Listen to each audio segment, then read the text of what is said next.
Parte 4. Capítulo 20. A preparação para a morte. A morte nos espera, quer estejamos preparados ou não, quer pensemos nela ou não. Para muitos de nós a ideia de morrer traz tamanho mal-estar que preferimos evitá-la por completo. Podemos até nos enganar, tentando nos convencer de que não temos medo da morte, de que ela não é nada demais. Entretanto, aqueles que morrem sem estar preparados são assaltados por um medo tremendo, um medo que não se compara a nada que já tenhamos vivenciado. A falta de controle sobre o corpo e a perda de tudo o que nos é familiar provocam não só pavor, mas também desorientação e confusão. Algumas pessoas sentem um grande arrependimento, uma sensação de que suas vidas, todos os seus esforços, foram sem propósito. Elas sentem uma tristeza enorme ao olhar para trás e descobrir que deixaram de perceber o sentido principal de toda essa experiência. Precisamos nos preparar para o momento em que a mente e o corpo irão se separar, desenvolvendo hábitos fortes de prática espiritual que não se evaporem diante da morte. Há um ditado tibetano que diz: quando você já está apertado, é tarde demais para construir o banheiro. Se nos familiarizarmos com o processo do morrer, não seremos pegos de surpresa, não seremos paralisados pelo medo nem distraídos pela confusão.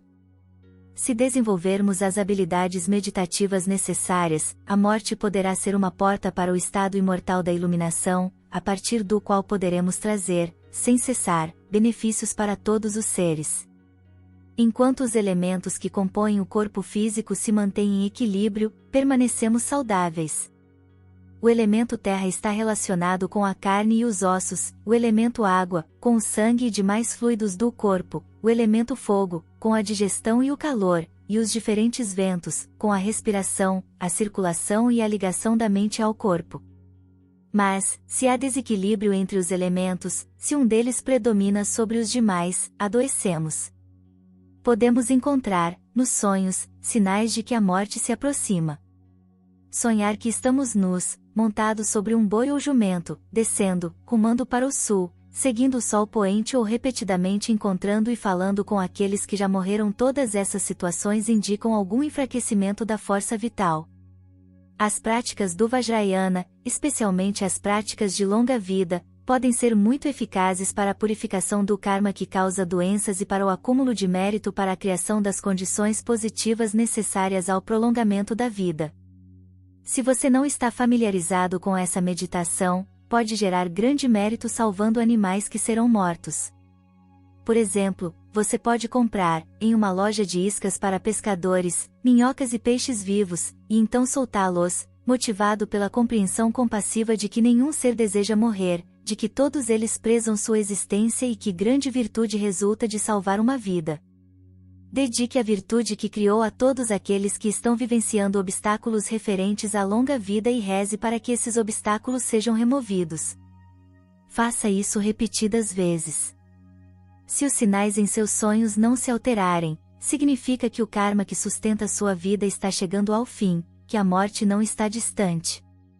Quando você fica gravemente doente, as faculdades sensoriais começam a falhar.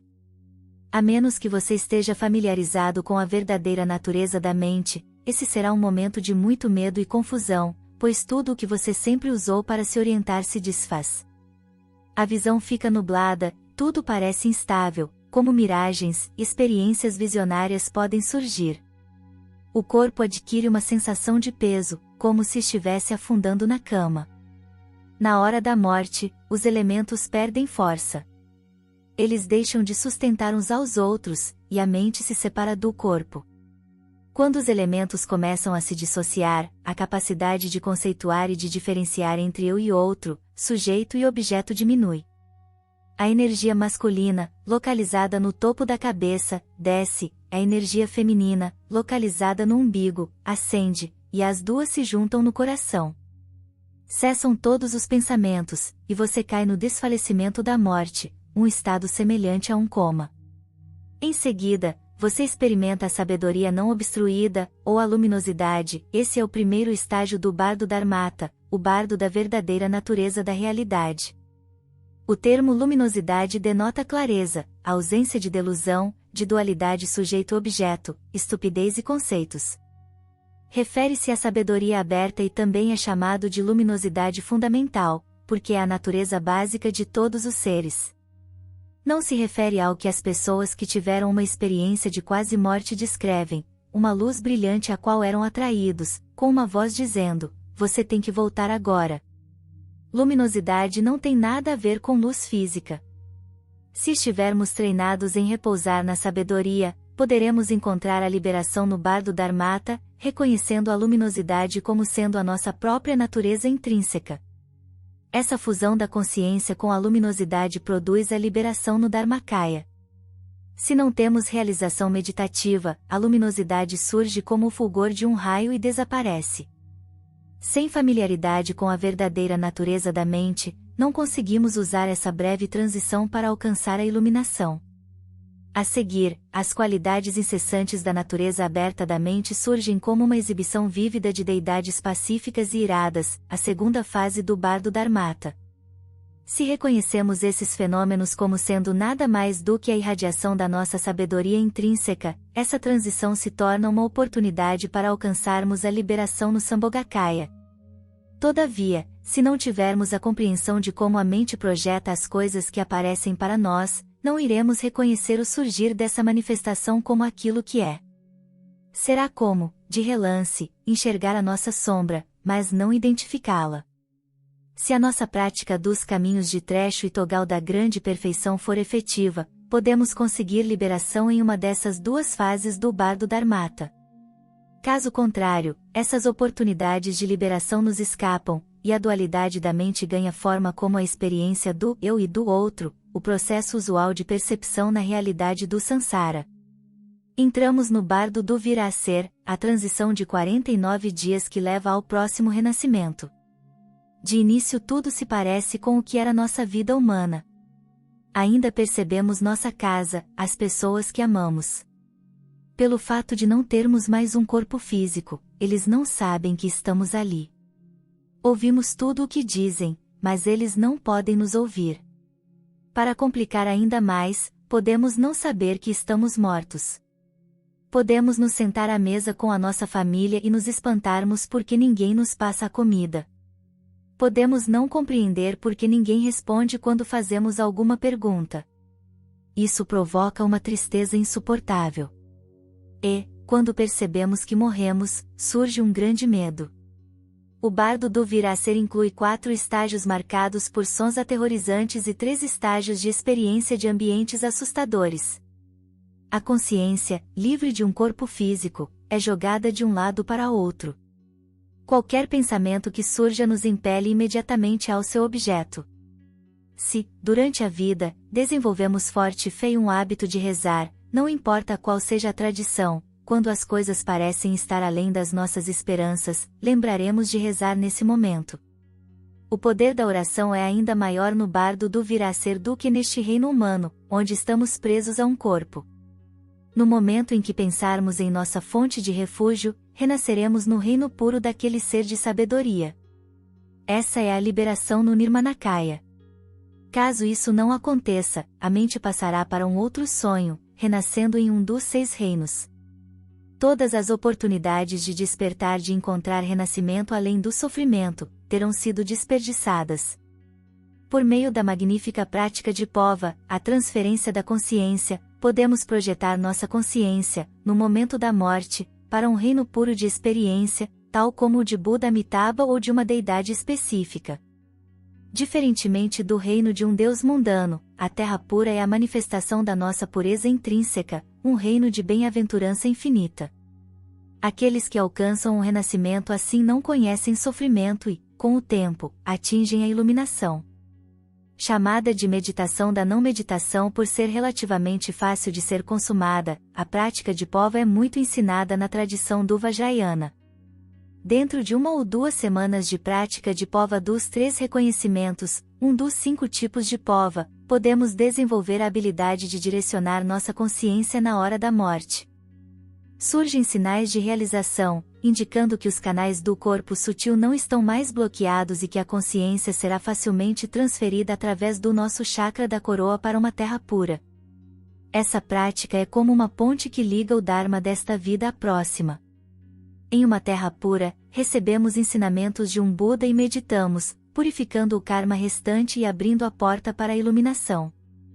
Não retornaremos ao samsara pela força de nosso karma, mas teremos o poder de, intencionalmente, renascer para beneficiar aqueles que ainda estão presos. Para os principiantes, e também para aqueles que são muito ocupados para fazer outras práticas espirituais e alcançar liberação nesta vida, a prática de Pova oferece uma rede de proteção, um meio de garantir que, na hora da morte, sua consciência não será dominada pelos ventos do karma. Alguns praticantes do Vajrayana não têm necessidade do respaldo de uma prática formal de transferência de consciência devido à potência de sua meditação nos estágios do desenvolvimento e da consumação. Na dissolução do estágio do desenvolvimento, visualizamos o universo inteiro se desfazendo na sílaba raiz da deidade, que, por sua vez, desaparece na vacuidade. Então, durante o estágio da consumação, repousamos na natureza da mente. Por fim, uma vez mais, reconhecemos todas as formas, sons e pensamentos como sendo o corpo, a fala e a mente da deidade. A prática de manter constantemente essa consciência do corpo Vajra, da fala Vajra e da mente Vajra ao longo de toda a nossa vida pode produzir a liberação no bardo. Se a morte está próxima e você não está familiarizado com o Vajrayana ou não tem confiança em sua prática, visualize o objeto de sua fé constante seu lama. Se você for um praticante budista como indissociável de Buda Amitabha, ele está cercado por um séquito em uma terra pura e repousa, à distância de um antebraço, acima do topo de sua cabeça. Devido a nossas delusões, normalmente não iríamos perceber um reino puro na hora da morte, pois a pureza inerente da experiência torna-se aparente apenas quando os obscurecimentos que a mascaram tiverem sido removidos. Entretanto, mesmo que a visualização seja difícil, na hora da morte nos focamos em Buda Amitabha como a expressão da perfeição, porque o seu compromisso é o que quem quer que ouça seu nome ou reze para ele, não importando desvirtude acumulada, irá, finalmente, encontrar renascimento em sua terra pura, Devachem. Todos os dias, até que sobrevenha a morte, perante Buda Amitabha como sua testemunha, confesse e purifique todas as desvirtudes que você cometeu nesta vida e em vidas passadas. Dedique todas as virtudes que acumulou para benefício de todos os seres e reze para que, na hora da morte, sem que nenhum outro renascimento se interponha, você e todos os seres possam encontrar renascimento na terra pura de Amitabha, Devachem, receber ensinamentos diretamente de Amitabha, praticar e alcançar a iluminação. Se você não for praticante do budismo, ou não estiver familiarizado com a aparência de Buda Amitabha, poderá se focar no espaço acima de sua cabeça. Há 2 benefícios ao fazer isso. Em primeiro lugar, ao conservar o foco em um outro lugar, você desvia a atenção da dor ou do medo. Em segundo lugar, a consciência deixa o corpo físico através de uma dentre 9 portas, sendo que cada uma delas conduz a um renascimento diferente. 8 dedos para trás da linha original em que começa o cabelo, no alto da cabeça, encontra-se a porta do renascimento na terra pura. Nos dias que precederem a morte e na hora dela, mantenha a atenção focada aí, visualizando que sua mente se funde com o espaço. Mesmo que você não consiga renascer em uma terra pura, não nascerá em um reino inferior. Se estiver na posição de auxiliar uma pessoa que não é budista e que se aproxima da morte, você pode descrever a ela essa prática de visualização. Todavia, quando a morte está iminente, você só criará confusão e tornará as coisas mais difíceis se começar a falar usando termos budistas. Em vez disso, ofereça apoio à pessoa, sugerindo que ela visualize o objeto no qual tem fé acima da própria cabeça, rezando para que na hora da morte se junte aquele ser de sabedoria, no céu ou em qualquer outro lugar que ela considere um reino puro. No momento da morte, dê algumas pancadinhas no topo da cabeça da pessoa. Isso fará com que a consciência venha para a porta que conduz à terra pura. Não toque qualquer outra parte do corpo, já que isso atrairá a consciência para uma porta inferior, e, possivelmente, para um renascimento inferior. É bastante útil recomendar às pessoas próximas e parentes que saiam antes do momento da morte. Eles devem dizer o que desejam e então se despedir. Caso contrário, o apego destes à pessoa que morre, ou o apego dela a eles, poderá ser uma distração e, em vez de se concentrar na visualização da fonte de refúgio ou no espaço acima da cabeça, a pessoa prestará atenção neles. Se antes de morrer a pessoa não abrir mão do apego àqueles a quem ama e aos objetos que estima, sua mente poderá ficar presa por esse apego após a morte, e ela poderá se tornar o que chamamos de fantasma. Embora não tenha a intenção de causar mal, a sua consciência vagará pelo reino humano e será sentida por aqueles que ficaram para trás, que poderão experimentar desconforto ou doença. A concentração em Buda Amitabha ou em outra fonte de refúgio no alto da cabeça ajuda a afastar a atenção desses apegos. Independentemente de sua idade, é importante fazer um testamento. Se você morrer sem testamento, pode ser que continue agarrado a seus pertences, o que, possivelmente, o levará a renascer como um fantasma faminto. Você também perderá o benefício de ter doado seus bens. Oferecer suas posses aos outros é um ato de generosidade que gera virtude. Além de prover pelo sustento de sua família e filhos, em seu testamento você pode também deixar algo para aqueles que padecem de fome ou doença, ou para os praticantes. No budismo, há uma tradição que talvez também se encontre em outras religiões, a de fazer oferendas a monastérios em benefício daqueles que estão doentes ou que morreram. Durante os cultos diários, preces são oferecidas em benefício de todos aqueles que tiveram ligação com o monastério, desde a sua fundação, por meio da fé, das preces e das oferendas de serviços, de substâncias ou de apoio financeiro.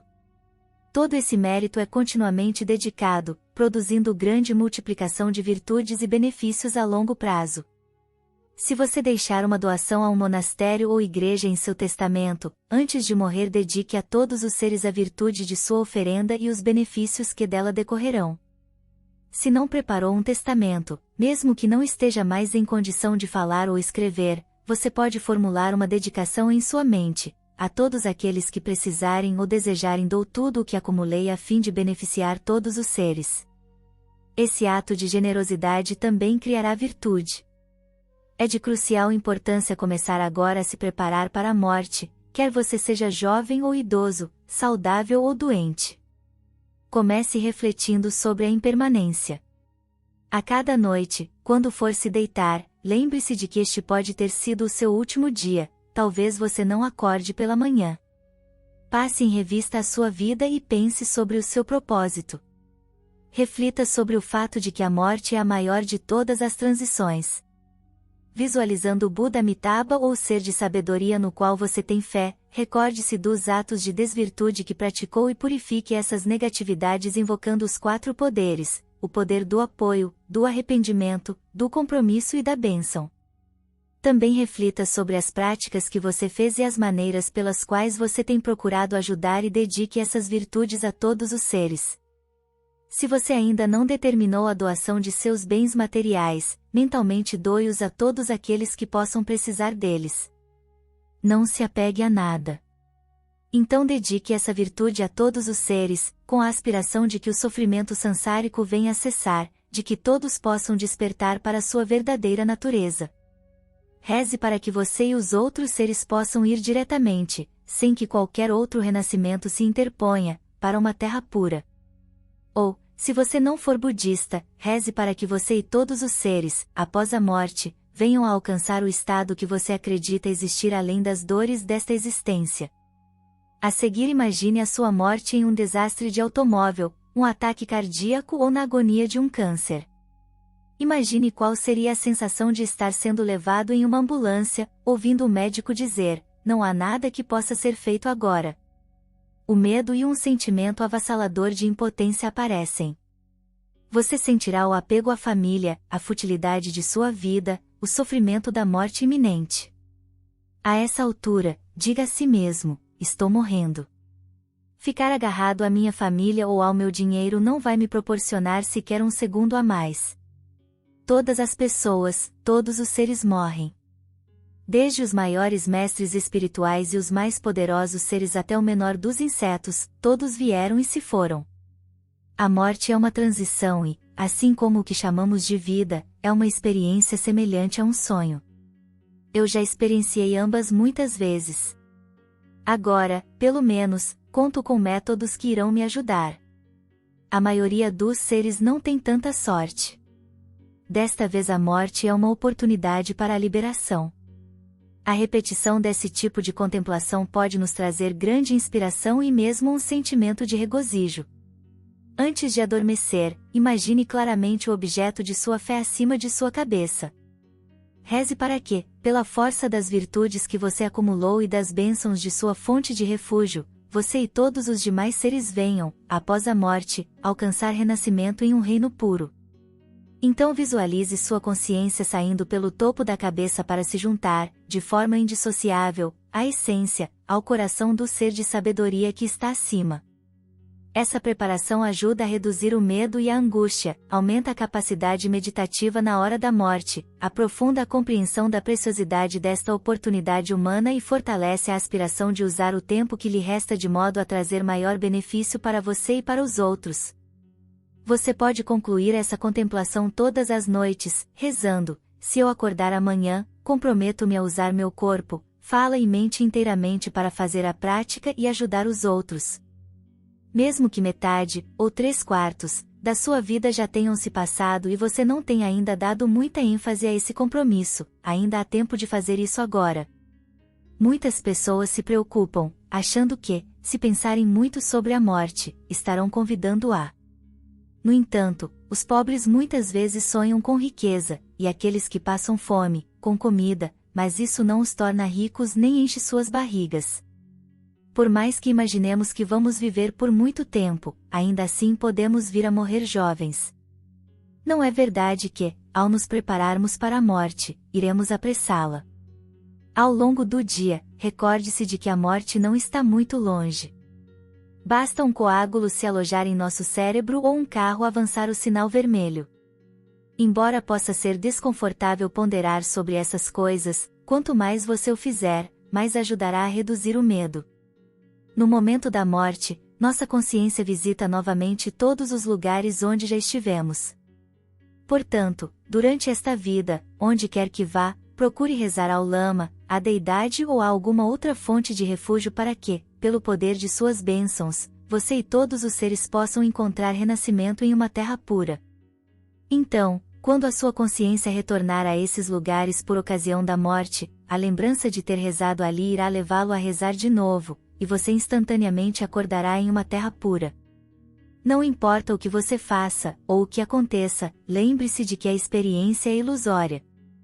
Pratique reconhecer: isto é um sonho, não há nada sólido ou permanente nesta experiência. Isto é o bardo. Reze ao objeto de sua fé para que você venha a conseguir liberação. Se você estabelecer esse hábito bem antes da morte, irá se lembrar desta meditação e oração no bardo. Observando os sonhos, você pode avaliar qual será, provavelmente, a força da sua meditação por ocasião da morte.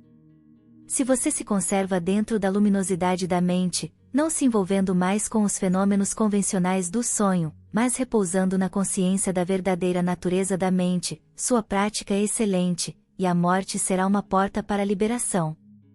Se você normalmente tem reconhecimento dos sonhos, se está ciente, enquanto sonha, de que está no estado de sonho quando encontrar a morte, muito provavelmente conseguirá manter algum controle sobre a situação. Se você permanece envolvido com os sonhos, por exemplo, reagindo a um inimigo no sonho com raiva em vez de compaixão, suas emoções poderão determinar a natureza da sua experiência após a morte. Se você tem dúvidas sobre a sua capacidade meditativa, agora é o momento de fortalecer as suas habilidades espirituais por meio da prática. Ao se preparar ao longo de toda a vida com a contemplação da impermanência e da natureza ilusória das experiências, que são como um sonho, com a oração, com a prática do desenvolvimento e da consumação, com a prática de pova e com a prática da grande perfeição de repousar no reconhecimento da natureza da mente, você poderá transformar o medo e a angústia em relação à morte e ao processo de morrer em uma oportunidade para uma prática espiritual profunda e para a liberdade definitiva. Pergunta: se não encontrarmos a liberação na hora da morte, algo da prática feita nesta vida ficará acumulado para a próxima? Resposta: aqui, 2 aspectos do karma são relevantes. Comportamento em harmonia com a ação inicial significa que as qualidades espirituais que você desenvolveu nesta vida, como a fé, o amor e a compaixão serão evidentes desde a tenra idade na sua próxima vida. Experiência diretamente correspondente à ação inicial significa que, se você se dedica à prática espiritual, mas não atinge a iluminação nesta vida ou liberação no bardo, terá, no mínimo, adquirido o hábito de meditar. Este padrão gerará uma oportunidade semelhante na próxima vida. Pergunta: será que poderia falar mais sobre os bardos? Estou confuso sobre o que eles sejam na verdade. Resposta: a palavra tibetana bardo refere-se a 6 estados intermediários de experiência. Durante os 3 primeiros estados, que acontecem nesta vida, podemos nos preparar para a morte, durante ou depois da qual, os outros 3 estados acontecem. O bardo do local do nascimento refere-se ao estado intermediário entre o nascimento e a morte, o bardo desta vida. Dos 6 bardos, este é o mais importante. É aqui que podemos decidir se criaremos felicidade para nós e para os outros nesta e em vidas futuras ou se afundaremos ainda mais nos ciclos de sofrimento, criando a mesma condição para os outros. Se usarmos a oportunidade oferecida pelo bardo desta vida para criar virtude e refrear a desvirtude, garantiremos experiências mais afortunadas nas vidas futuras e evitaremos sentir momento da morte. Neste bardo da vida ainda existem outros 2 estados intermediários, o bardo da meditação e o bardo do sonho. Os métodos de meditação aplicados nesses 3 bardos nos ajudam a extrair os maiores benefícios dos 3 bardos da transição da morte. O bardo da meditação se estende do começo até o fim de uma sessão de meditação. Idealmente, fazemos do bardo dessa vida um bardo de meditação o máximo possível para nos prepararmos para a morte. Desenvolvemos o nível de prática necessário para nos ajudar a lidar com as dificuldades desta vida, bem como com a morte e a experiência após a morte. O bardo do sonho acontece desde o momento que adormecemos até o despertar.